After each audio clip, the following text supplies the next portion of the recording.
Hi Reddit. I'm Trevor, 30. This story starts with a sentence that still echoes in my head over a decade later. Time to man up for real. My dad sneered right before shoving me out of his truck and driving off. He left me there, middle of nowhere in the woods, no phone, no map, no clue where I was. I was 18. That was the last time I saw him. For 12 years now he, and the rest of my so-called family, suddenly need my help. But before I get to that part, I need to go back to how this all started because I want to be honest with you, Reddit. I wasn't always the guy who could handle something like this. I had to become him. Growing up, I was never the ideal son.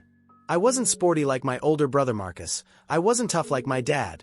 I liked reading, writing, music, soft stuff.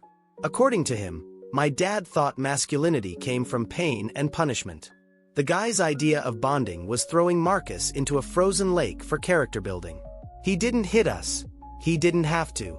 His weapon was disappointment, silence, disgust, especially with me. I tried to keep the peace. I worked jobs through school, stayed out of trouble, made okay grades, but nothing was ever good enough.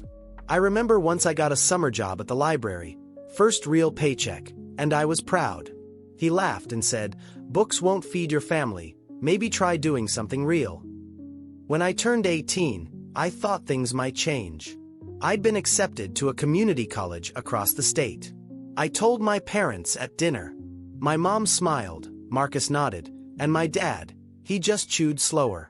The next day, he told me he'd drive me out there, said it'd be a chance to talk, man to man. I was stupid enough to believe him.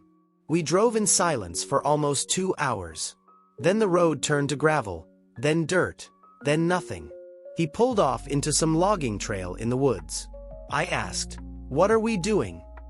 He cut the engine and looked straight ahead. "You're not ready," he said. "You're soft.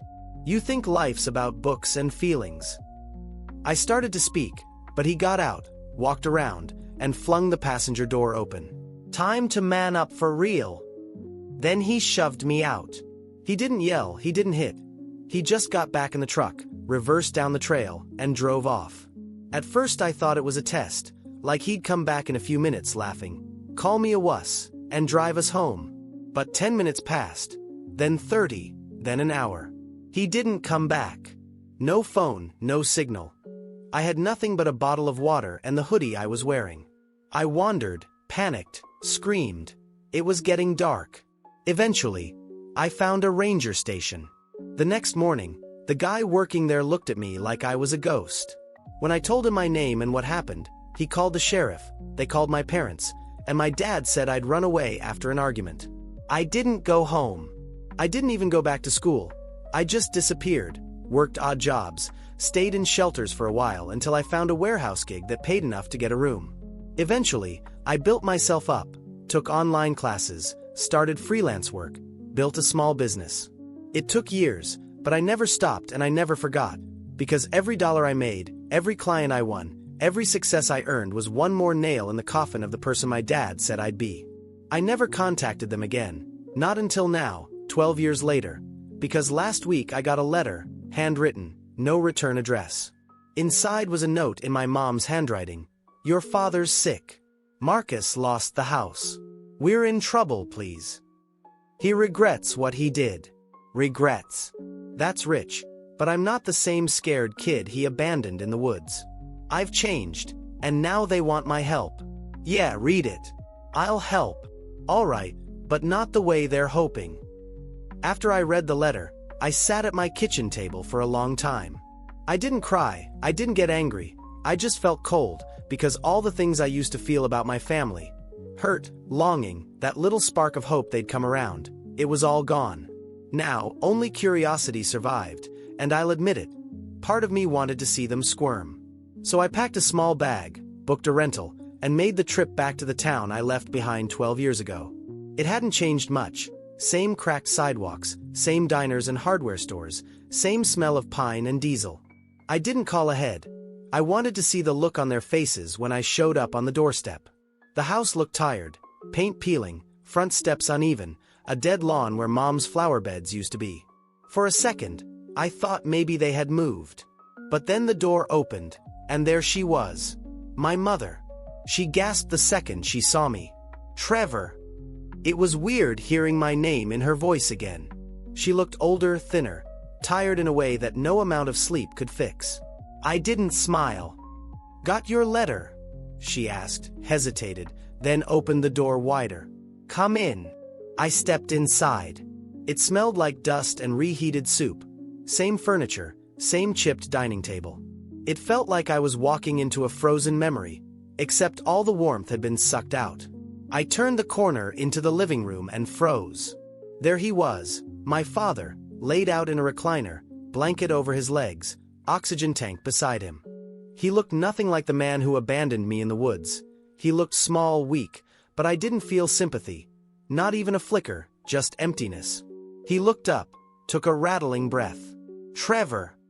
I stood there, arms crossed. Guess it's time to man up again, huh? He blinked, didn't say a word, didn't have to. Mom stepped in. He's been sick since last year, COPD. He can barely leave the chair most days. I nodded once. So why now? She hesitated. Marcus. He lost his job and the house. He was staying here with the kids, but the bills piled up. Insurance doesn't cover everything. I looked around. No sign of Marcus, no noise. Where's Golden Boy now? Her eyes darted down. He's out looking for work. I raised an eyebrow. Still using your credit card, I'm guessing. She flinched, didn't answer, which told me everything I needed to know. Let me get this straight, I said, stepping forward. You let Dad dump me in the woods like trash. Didn't report him, didn't even check if I was alive. You ghosted me for 12 years. But now that your precious Marcus can't pay for your house and Dad can't breathe without a tank, you want my help. She teared up. Trevor, I'm so sorry. We thought we were doing what was best. Your father, he thought you needed toughening up. He thought wrong. Her lips trembled. I know we were wrong. I was wrong. I didn't reply because apologies this late feel like paper after the fires have already burned the house down. We sat in silence for a while. Dad tried to talk again, but every word was broken by wheezing. He looked like he wanted to say more, but honestly, I didn't care. I wasn't there for closure. I was there to see how deep the hole they dug really was. And let me tell you, Reddit, it was bad. Unpaid property taxes, late utility bills, medical debt in the 5 digits. I went into my old room, still had my name on the door, by the way, ironic, sat down with a pile of papers, and skimmed through every ugly detail. They weren't just broke, they were drowning. And Marcus. He wasn't just looking for work. He was out of state, hiding with a friend, hadn't sent a cent, wasn't answering calls. Classic Marcus. That night, Mom made dinner. Tuna casserole and store-brand soda.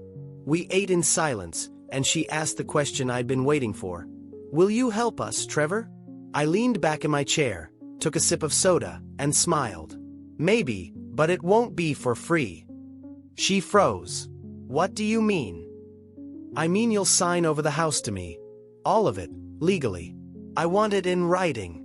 You two can live here, but everything from now on goes through me.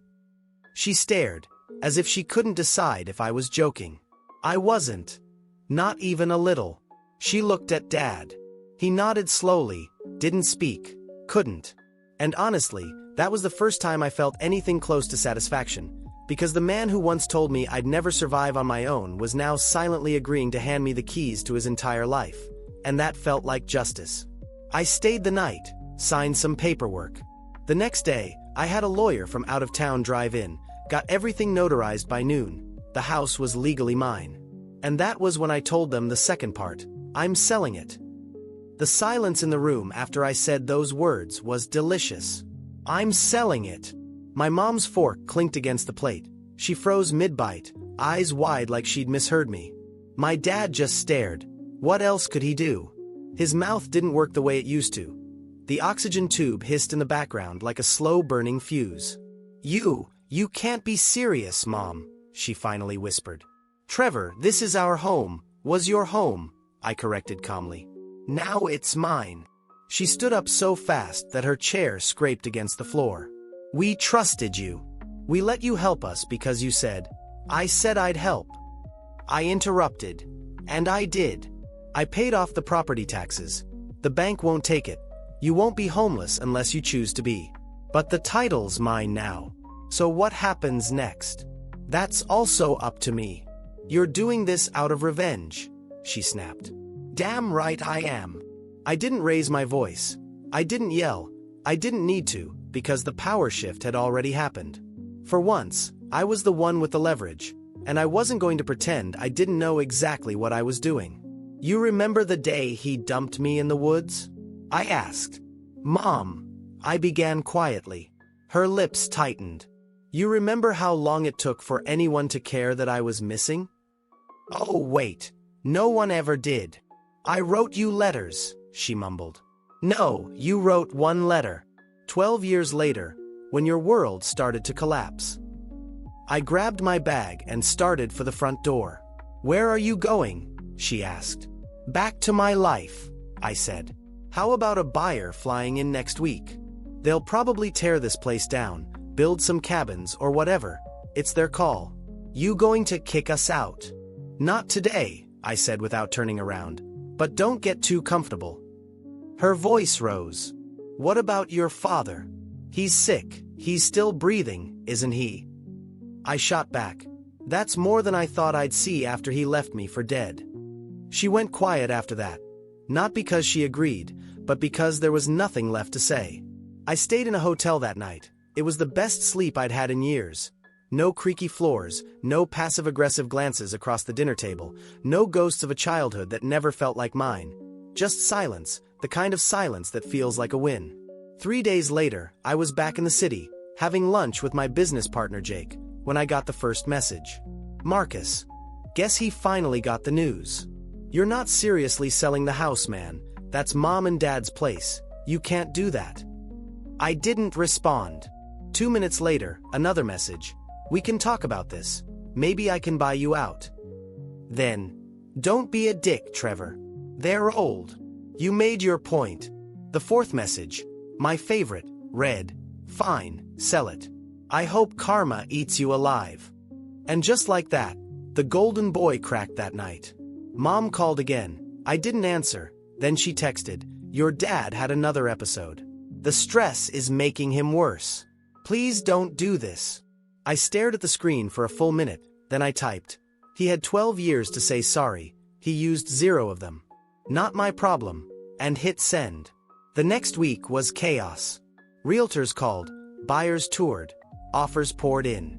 Turns out a secluded plot near the woods with existing infrastructure was pretty hot on the market, especially when someone's already done the hard part, aka me clearing debts and handling legalities. By Friday, I had a cash offer well over what the place was worth, enough to put a down payment on something 10 times better. The papers were signed. The clock was ticking. 2 days before the sale was final, I drove back to the house. This time, I didn't knock. I walked right in. Mom was in the kitchen, chopping vegetables with a dead look in her eyes. Dad was asleep in the recliner, a blanket up to his chin, the hiss of oxygen filling the room like static. Afternoon, I said casually. She turned, didn't say anything. I came to let you know, the buyer's set. Movers are scheduled for next week. You got 7 days. She blinked. You said we could stay until? I said, otherwise. I cut in. And now I'm saying otherwise.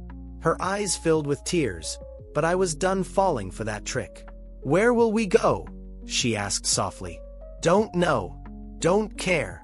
I turned to leave, then stopped in the doorway. You know, Mom, I used to lay awake wondering what I did wrong. Why I was never good enough. Why you hated me. Why you let it happen. She looked down. I don't wonder anymore. I don't care anymore. You can both live with your choices, just not in my house. And I walked out that night. I popped a bottle of champagne with friends, not to celebrate revenge, but to celebrate closure, because revenge fades, but freedom stays. A week later, I showed up with the buyer and the movers. I didn't even get out of the car right away. I just sat there and watched from the curb while my past scrambled to hold on to something that never belonged to them in the first place.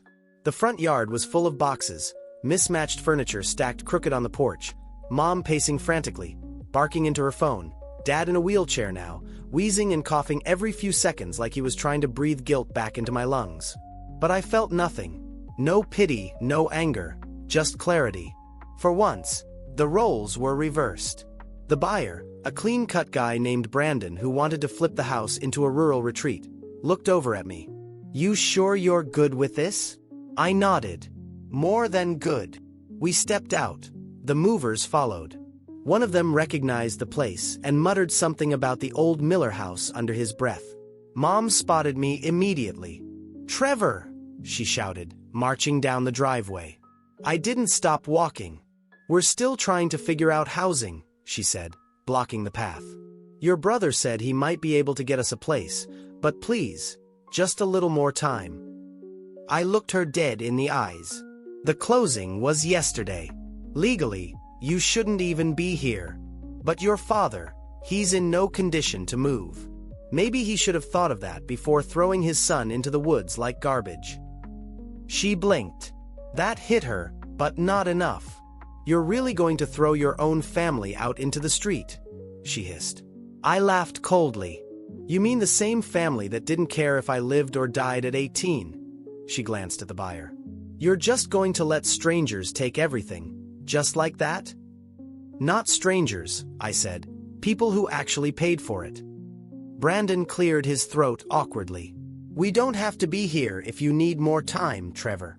"No," I said firmly. "Let them see what accountability looks like." He nodded and signaled for the movers to proceed. That's when Marcus showed up. Of course he did. He pulled up in some dented SUV, music blasting, girlfriend in the passenger seat. He stepped out, fake concern all over his face. "Yo, what's going on here?" "You're late," I said. "Mom called me, said you're selling the house. You can't do this. You're about to find out that I absolutely can." He walked right up to me, getting in my face, still trying to play big brother like the last 12 years hadn't happened. "You're being a vindictive little. You know that, and you're still pretending you didn't abandon them," he interrupted. "The second things got hard, I have kids," he shouted. "I couldn't, just you have excuses," I snapped. "That's all you've ever had." The girlfriend stepped out, sensing the tension. She didn't say anything, she just watched. Maybe she'd heard his version of the story, maybe not.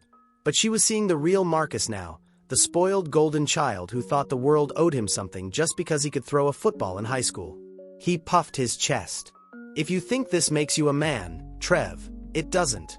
It makes you a traitor." "Funny," I said. "Dad used the word man when he left me in the woods. What did he call it again?" I squinted, as if trying to remember. "Time to man up for real, right?" The color drained from his face. He hadn't known. Of course he hadn't. They never told him. I took a step forward, low voice. "Now, you ever ask them what happened to me that night, or did you just let them say, 'I ran away and moved on with your perfect little life'?" He didn't answer. He couldn't, because the truth was in his eyes. He'd known deep down. He'd known something was wrong, but he didn't ask, because not knowing was easier. Coward. I turned my back on him and walked up the porch steps. "Clock's ticking," I told my mom. "You've got 3 hours. The movers are working around you, if you don't move yourselves." They did what they always do when backed into a corner. They begged. First, it was guilt, then came fake tears. Then, when that didn't work, the insults. "You're heartless. You're not the man we raised. You're just trying to destroy us." And maybe they were right about that last one, because in their version of the story, they were the victims.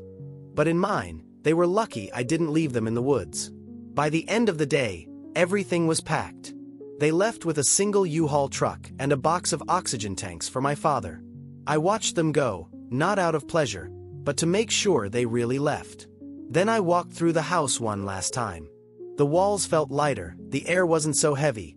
No more memories whispering at me from the corners, just a shell I'd finally emptied. Brandon stood beside me, looking around. "You sure you're okay with selling it?" I nodded. "This place died a long time ago. I'm just burying it. As I handed over the keys, I felt not relief, not triumph, just a clean break. It wasn't about revenge anymore. It was about release. 12 years after being left in the dirt, I was finally standing on solid ground. And, Reddit, I was just getting started. After the house was gone, I expected to feel something. Relief, anger, sadness, vindication, anything. But what I felt instead was quiet, like my whole life had been a loud, grinding engine and someone finally cut the power. I spent the next few weeks back in the city, mostly in my apartment, working, running my business, meeting clients, living a life I built from nothing. And in the background I kept getting messages, voicemails, emails, texts from relatives I hadn't heard from in years. Most said the same thing. You didn't have to go that far. They're still your parents. That wasn't the Christian thing to do, right? But where were those voices when I was sleeping behind a gas station at 19? Where were they when I sent out job applications using computers in public libraries, eating crackers for dinner? Were they there when I had no family, no safety net, and no direction? Nowhere? And now they wanted to act like they had an opinion. They could keep it. Then something happened I didn't expect. A letter arrived, handwritten, from my father. I stared at the envelope for a long time. It was sloppy, barely legible. My name was misspelled. Inside was one page, just a few sentences. The handwriting was shaky, the ink smudged. Trevor, you were right. I was wrong. I was afraid of the man you were becoming because I never became myself. I know I don't deserve forgiveness, but I wanted to say I'm sorry before it's too late. That was it. No signature, no plea, just those few words. I sat with it for hours. I didn't cry, didn't rage, just sat. I don't know if he meant it, if it was guilt or fear or someone else told him to write it, but I didn't care because that letter didn't change anything. I wasn't that boy in the woods anymore. I was the man who walked out, and that mattered more than any apology. 2 months passed. I got word through a cousin that my dad had passed away quietly in some assisted living facility. No funeral, no service, just gone. They asked if I wanted to come help sort his things. I said, no, let Marcus do it. He was the golden child, right? Let him carry the weight. Now I had my own life, and I was finally going to live it. But before I fully moved on, I made one last trip back to that trail, the one where he dumped me out of the truck. It took a while to find it. Roads had changed, trees had grown taller, but I knew the feeling of the place, that cold pit in my gut when I stood on that same dirt. I brought a small stone, just a plain rock with a message etched on it. I knelt down, placed it at the base of a tree. It said, "Here lies the boy you left behind. He survived and became something greater." And that was it. I stood, took a breath, then I walked away. Now, Reddit, it's been over a year since then. I have a new place, a quiet home with a garden and 2 rescue dogs. My business is thriving. I mentor younger guys who come from nothing, like I did. I never tell them the full story, but when they ask how I made it, I always say the same thing. By choosing not to be the version of myself they expected. Because that's what it comes down to. You don't get to pick your family, you don't get to choose how they love you, or fail to, but you do get to choose who you become after they try to break you. And me. I became someone who never went back. Not really. To who I was, not to who they wanted me to be, not to the life they tried to cage me in. I became free, and that, more than anything they ever could have given me, was enough. Thanks for reading, Reddit. If you're standing at the edge of your own woods wondering if you can make it out, you can, and you will. Just keep walking.